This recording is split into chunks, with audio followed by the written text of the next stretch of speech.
নমস্কার। সুখবর আপনারা জানেন পশ্চিমবঙ্গে যে নির্বাচনে দামামা বেজে গেছে। আমাদের বাগদার প্রার্থী কিন্তু এখনো ঘোষণা হয়নি, কিন্তু তারই মাঝে একটা সুখবর। আমরা যারা বাগদাবাসী এতদিন চেয়েছিলাম যে বাগদায় আমাদের প্রার্থী হোক, কিন্তু দল সঠিক চয়ন নিয়েছে। আমাদের বাগদারই প্রার্থী হবে, সে যে হোক না কেন আমাদের বাগদারই প্রার্থী হচ্ছে।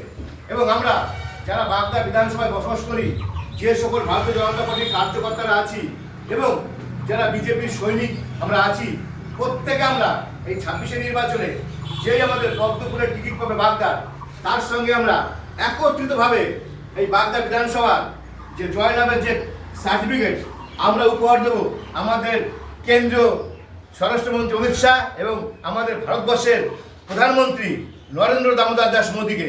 তো বলবো, আপনারা গুজবে কেউ কান দেবেন না, গুজবে কেউ রটাবেন না। আমাদের বাগদার প্রার্থী হচ্ছে এবং বাগদার প্রার্থী হবে, এবং আমরা আগামীতে কিভাবে ঝাঁপাবো এবং বিপুল ভোটে সেই প্রার্থীকে জয়লাভ করবো, সেই রণকৌশল আমাদের করতে হবে। সবাই ভালো থাকবে এবং ভারত মাতাকে জয়। জয় শ্রীরাম। জয় শ্রীরাম।